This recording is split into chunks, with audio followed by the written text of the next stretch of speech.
Hello everyone, আশা করি সবাই ভালো আছেন, সুস্থ আছেন।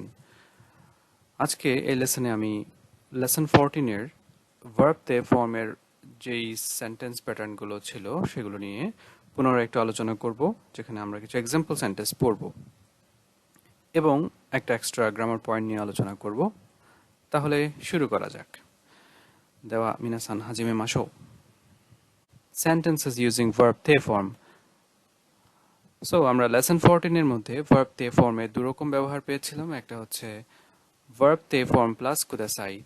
এই ফরম্যাটটা হচ্ছে প্লিজ অর্থ প্রকাশ করার জন্য, like please write, please go, something like that. তারপর একটা ব্যবহার ছিল ভার্ব তে ফর্ম প্লাস ইমাস। সো এই ফরম্যাটটা হচ্ছে ভার্বের কন্টিনিউয়াস স্টেট প্রকাশ করে, যেমন ভার্ব আইএনজি ফরম্যাটে গেলে যা হয়। সো এখন আমরা কিছু এক্সাম্পল সেন্টেন্সেস দেখব। প্রথমে একবার সবগুলো পড়ে ফেলবো, তারপর আমি ব্যাখ্যা করব সেন্টেন্সগুলো। তাহলে শুরু করা যাক। Number 1, パスポートを見せてください。パスポートを見せてください。Please show your passport. Number 2, もう少しゆっくり話してください。もう少しゆっくり話してください。Please talk a little bit more slowly. Number 3, ちょっと待ってください。ちょっと待ってください。Please wait for a moment. Number 4, 私は今紅茶を飲んでいます。私は今紅茶を飲んでいます。or 今紅茶を飲んでいます。I'm drinking tea now. Number 5, 田中さんは友達と話しています。田中さんは友達と話しています。Mr. Tanaka is talking with his friend. Number 6, A, 木村さんは何をしていますか。木村さんは何をしていますか。 What is Miss Kimura doing? B, 本を読んでいます。本を読んでいます。She is reading a book. Okay, so এখন আমি এক নম্বর থেকে আবার আলোচনা করছি। Number 1 সেন্টেন্সটাতে লেখা ছিল passport ও মিসেতে কুদাসাই। So এই সেন্টেন্সটাতে ভার্ব ছিল মিসেতে কুদাসাই। সো এখানে মিসেতে অংশটা এসেছে বা ভার্বটা এসেছে মিসেমাস থেকে। মিসেমাস অর্থ শো, দেখানো। সো মিসেমাসের তে ফর্ম মিসেতে, তার সাথে কুদাসাই, মিসেতে কুদাসাই, তাহলে প্লিজ শো বোঝাচ্ছে। আর পাসপোর্ট এর সাথে ও পার্টিকেল দেওয়া হয়েছে, কারণ এটা একটা ট্রানজিটিভ ভার্ব ছিল মিসেমাস, তার আগে নাউনের সাথে ও পার্টিকেল বসানো হয়। সো এই কারণে সেন্টেন্সটা এভাবে দাঁড়াচ্ছে। নাম্বার 2, もう少しゆっくり話してください。সো এখানে আমরা ভার্ব পাচ্ছি হানাসতে, যেটা এসেছে হানাসিমাস থেকে। হানাসিমাস অর্থ স্পিক অর টক, কথা বলা, তাহলে হানাসতে কুদাসাই। সো মো স্কোশি অর্থ একটু বা আরো একটু, ইউক্কুরি হচ্ছে স্লোলি, ধীরে ধীরে, হানাসতে কুদাসাই কথা বলুন, তাহলে আরো একটু স্লোলি বা ধীরে কথা বলুন প্লিজ, অর্থটা এমন দাঁড়াচ্ছে। নাম্বার 3, ちょっと待ってください। তাহলে এখানে মাত্তে হচ্ছে মাচিমাস থেকে এসেছে, যেটা তে ফর্ম মাচিমাসের। তাহলে একটু অপেক্ষা করুন, দয়া করে একটু অপেক্ষা করুন, এমন বোঝাচ্ছে। তারপর নাম্বার 4 এ ওয়াতাশিওয়া কথাটা, শব্দটা না বললেও চলবে, কারণ এখানে বক্তা যখন কথা বলছে বারবার ওয়াতাশি কথাটা উল্লেখ না করলেও চলে, কারণে এটা বাদ দিয়ে বলা যায় ইমা খোচা ও নন্দেইমাস।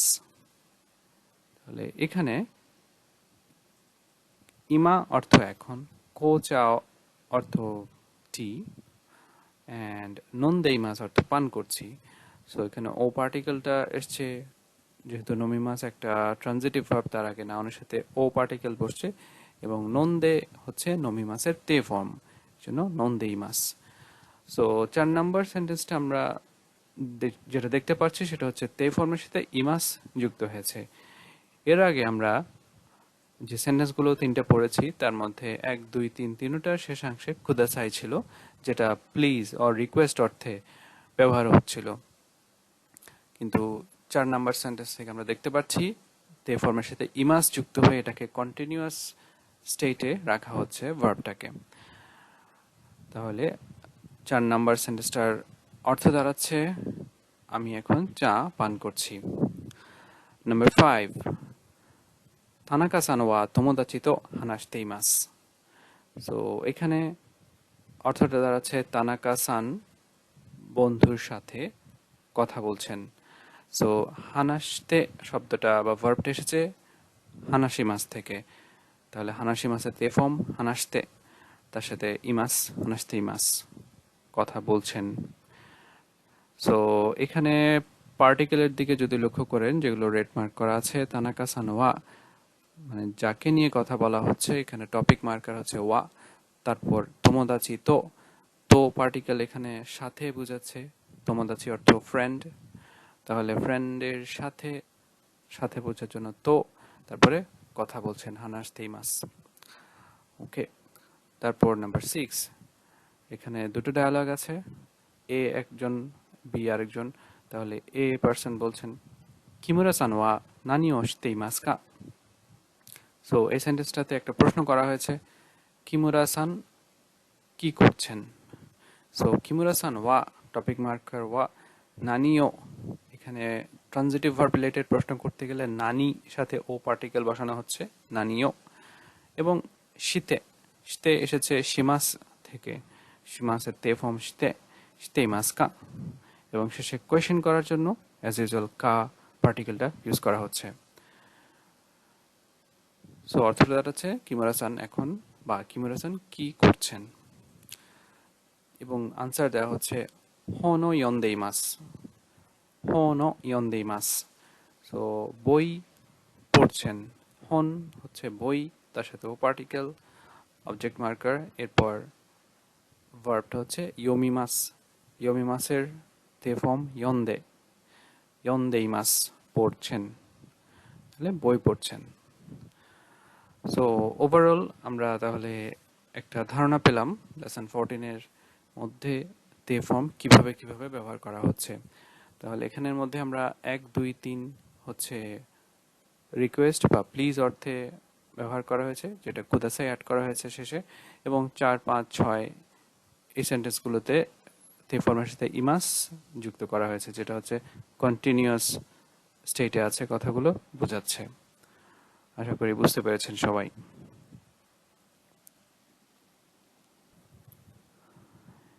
এবার আমরা কিছু এক্সট্রা গ্রামার পয়েন্ট নিয়ে আলোচনা করি। সো এক্সট্রা গ্রামার পয়েন্টের মধ্যে যেটা আমি উল্লেখ করব সেটা হচ্ছে, এখন যে পেজটা দেখতে পাচ্ছেন এটা আপনারা আগে একবার দেখেছেন, যেটা হচ্ছে নাউন শিমাস যুক্ত সেন্টেন্স বা যেটা ভার্ব থাকে সেটা কিভাবে ব্যবহার করা হয়। তো এই পেজটা আগেও দেখেছেন। গ্রুপ 3-তে যে একটা ভার্ব ছিল শিমাস, সেটা দুইভাবে কিভাবে লেখা যায়। একটা হচ্ছে বাম পাশে, এটা লক্ষ্য করলে দেখতে পাচ্ছেন নাউন প্লাস শিমাস। এটাকে আরেকভাবে লেখা যায় নাউন ও, ও পার্টিকেল দিয়ে তারপরে প্লাস শিমাস। তো দুটো ফরম্যাটে লিখলে ভার্বগুলো এরকম হতে পারে, রিয়োকো শিমাস, রিয়োকো ও শিমাস, দেনোয়া শিমাস, দেনোয়া ও শিমাস, বেঙ্কিও শিমাস, বেঙ্কিও ও শিমাস। তার মানে ও পার্টিকেল দিয়েও আলাদা করে লেখা যায়। তো এই ফরম্যাটে লিখতে গেলে সেন্টেন্সে যখন এগুলো প্রয়োগ করা হবে তখন কিরকম দাঁড়াবে সেন্টেন্সগুলো, বা কোনো ব্যতিক্রম রুলস হবে কিনা এ দুটো লেখার সময়, সেইটা নিয়ে সংক্ষেপে একটা আলোচনা করছি। তাহলে দেখা যাক।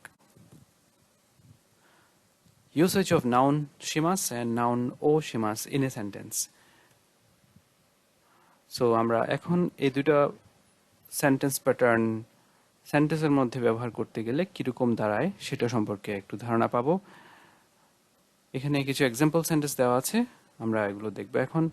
এক নাম্বারটা দিকে লক্ষ্য করুন, নিহঙ্গো বেঙ্কিও শিমাস। নিহঙ্গো বেঙ্কিও শিমাস, জাপানি ভাষা পড়াশোনা করব, I will study Japanese language. তো এক নম্বর পয়েন্টটাতে দেখা যাচ্ছে বেঙ্কিও শিমাস অর্থ স্টাডি, এটা পুরোটা একটা ভার্ব হিসেবে আছে। সো যখন এক ভার্ব হিসেবে আছে গ্রুপ 3-র ভার্বটা, এর আগে যে নাউন থাকছে বা যে অবজেক্টটা থাকছে তার সাথে ও পার্টিকেল বসছে। তো ডান পাশে সেন্টেন্সটা এবার লক্ষ্য করা যাক, যেটা একটা নিউ ফরম্যাট পাচ্ছেন এই রুলসের মধ্যে, নিহঙ্গো নো বেঙ্কিও শিমাস। তাহলে এই প্যাটার্নটাতে দেখা যাচ্ছে বেঙ্কিও শিমাস যেটা আগে পড়েছেন সেটাকে ও পার্টিকেল যুক্ত করে ভাগ করে লেখা হচ্ছে। সো বেসিক্যালি গ্রুপ 3 ভার্বকে এই দুইভাবে লেখা যায়, একটা ও পার্টিকেল দিয়ে শিমাস আলাদা করে, আর একটা নর্মালি পুরোটা একসাথে। সো এখানে নতুন লক্ষণীয় বিষয় হচ্ছে যখন ও পার্টিকেল সহ আলাদা করে লেখা হচ্ছে ভার্বটা, তখন তার আগে যেমন নিহঙ্গো যে অবজেক্টটা আছে বা নামটা আছে তার সাথে ও পার্টিকুলার হচ্ছে না, এখানে নো পার্টিকুলার ইউজটা চলে আসছে। তাহলে নিহঙ্গো নো বেঙ্কিও শিমাস, জাপানি ভাষা স্টাডি করব। এখানে দুটোর অর্থ কিন্তু সেম থাকবে, বাম পাশেরটাতেও জাপানিজ ল্যাঙ্গুয়েজ স্টাডি করা বোঝাচ্ছে, ডান পাশেরটাতেও জাপানিজ ল্যাঙ্গুয়েজ স্টাডি করা বোঝাচ্ছে। নাও রিডিং নাম্বার 2, শাৎসু সেন্তাকু শিমাস। শাৎসু সেন্তাকু শিমাস। সেন্তাকু শিমাস এর অর্থ হচ্ছে কাপড় পরিষ্কার করা, ওয়াশ ক্লোথস। সো শাৎসু অর্থ শার্ট এবং সেন্তাকু শিমাস টু ওয়াশ ক্লোথস, তাহলে শার্ট পরিষ্কার করব। তাহলে ও পার্টিকেল দিয়ে এখানে নির্দিষ্ট করা হচ্ছে শাৎসু। এই সেন্টেন্সটাকে এভাবে পড়া যায়, শাৎসু নো সেন্তাকু শিমাস। শাৎসু নো সেন্তাকু শিমাস। সো এই সেন্টেন্সটাতে সেন্তাকু শিমাসকে ডিভাইড করে লেখা হচ্ছে সেন্তাকু ও শিমাস। তাহলে ঠিক উপরের সেন্টেন্সটার মতো এখানেও যখন ও পার্টিকেলটা চলে আসে একটা ভার্বের মধ্যে, যখন শিমাস দিয়ে অ্যাড করা হয়, ঠিক তার আগে অবজেক্টকে নো দিয়ে নির্দিষ্ট করা হয়। এই জন্য শাৎসু নো সেন্তাকু শিমাস। সো দুটোর অর্থই শার্ট ওয়াশ করব এই সেন্টেন্সটা বোঝাচ্ছে। নাম্বার 3, হেয়া ও সোজি শিমাস। হেয়া ও সোজি শিমাস। সোজি শিমাস অর্থ রুম ক্লিন করা, রুম পরিষ্কার করা। সো হেয়া অর্থ রুম, তাহলে রুম পরিষ্কার করব। সো এই সেন্টেন্সটাকে বলা যায় অন্যভাবে, হেয়া নো সোজি ও শিমাস। হেয়া নো সোজি ও শিমাস। একইভাবে সোজি ও শিমাস, ও পার্টিকেল আসার কারণে হেয়া সাথে ও পার্টিকেল না হয়ে নো পার্টিকেলটা বসছে। এটার অর্থ রুম পরিষ্কার করব। নাম্বার 4, এইগো রেনশু শিমাস। এইগো রেনশু শিমাস, তাহলে ইংরেজি প্র্যাকটিস করব। রেনশু শিমাস অর্থ প্র্যাকটিস করা। তো এটা একইভাবে আবার চেঞ্জ করে বললে, এইগো নো রেনশু ও শিমাস। এইগো নো রেনশু ও শিমাস, তাহলে এটাও একই অর্থ, ইংরেজি প্র্যাকটিস করব। সো বেসিক্যালি নো পার্টিকেলটা অবজেক্টের সাথে অ্যাড করতে হবে যখন গ্রুপ 3-র সীমাসযুক্ত ভার্বটা ও সহ লেখা হয়, ঠিক তখন। সো এবার একটু কম্পেয়ার করে কোনটা কারেক্ট কোনটা ইনকারেক্ট ফরম্যাট হয় সেটা একটু প্র্যাকটিস করি আমরা। ওকে, প্রথমে দেখুন, নিহঙ্গো বেঙ্কিও শিমাস। নিহঙ্গো বেঙ্কিও শিমাস।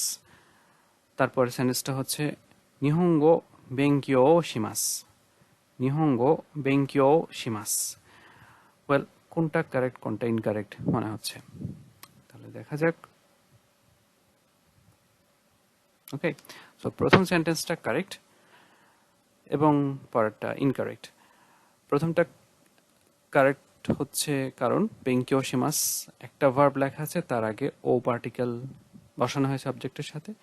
পরের সেন্টেন্সটাতে নিহঙ্গো ও, তারপরে আবার ভার্বটাকে বেঙ্কিও ও শিমাস। সো রুলস ছিল বেঙ্কিও শিমাস বা ভার্ব যদি পুরোটা একসাথে থাকে তার আগে অবজেক্ট মার্কার হিসেবে ও পার্টিকেল বসানো যায়, কিন্তু যদি বেঙ্কিও ও শিমাস, ও সহ ভার্বটা ভাগ করে লেখা হয় শিমাসকে যুক্ত করে, তখন আর অবজেক্টের সাথে ও বসতে পারে না, এই জন্য এটা ক্রস করা হচ্ছে। আমরা আরো দুটো সেন্টেন্স দেখি। ডান পাশে লক্ষ্য করবেন, নিহঙ্গো নো বেঙ্কিও ও শিমাস। নিহঙ্গো নো বেঙ্কিও ও শিমাস, এটা ছিল প্রথমটা। সেকেন্ড সেন্টেন্সটা হচ্ছে নিহঙ্গো নো বেঙ্কিও শিমাস। নিহঙ্গো নো বেঙ্কিও শিমাস। তাহলে এবার দেখা যাক কারেক্ট কোনটা, ইনকারেক্ট কোনটা। ওকে, প্রথমটা এগেইন কারেক্ট হচ্ছে এবং সেকেন্ডটা ইনকারেক্ট। ওয়েল, প্রথমটা কারেক্ট হওয়ার রিজন নিশ্চয়ই বুঝতে পারছেন, যে বেঙ্কিও ও শিমাস ভাগ করে লেখার ফলে, মানে ভার্বে যখন ও পার্টিকেলটা চলে আসছে তার আগে অবজেক্টের সাথে নো পার্টিকেল আসতে হয়, এজন্য নিহঙ্গো নো বেঙ্কিও শিমাস কারেক্ট। এবং পরেরটাতে নিহঙ্গো নো বেঙ্কিও শিমাস, এখানে বেঙ্কিও শিমাস তো ও পার্টিকেল দিয়ে আলাদা করা হয়নি, তার আগে অবজেক্ট মার্কার হিসেবে নো আসতে পারে না। যদি একসাথে থাকে তখন ও পার্টিকেল আসার কথা, এখানে নো পার্টিকেল দেওয়া হয়েছে, তো এটা রুলসে পড়ছে না, এই কারণে ক্রস হচ্ছে। তাহলে এই কম্পেয়ার করার ব্যাপারটা হচ্ছে এখানে দুটো পার্থক্য যাতে ক্লিয়ারলি বুঝতে পারেন, কখন নো হচ্ছে অবজেক্টের সাথে, আবার কখন ও পার্টিকেল হচ্ছে অবজেক্টের সাথে। সো এটা খুবই মনোযোগ সহকারে একটু প্র্যাকটিস করবেন, তাহলে এই ব্যাপারটা আরো ক্লিয়ার হয়ে যাবেন। তো এই দুইভাবে লেখা যায়, দুটোর অর্থই কিন্তু সেম থাকে, জাস্ট দুটো ওয়ে, দুটো রুলস লেখার, এটাই।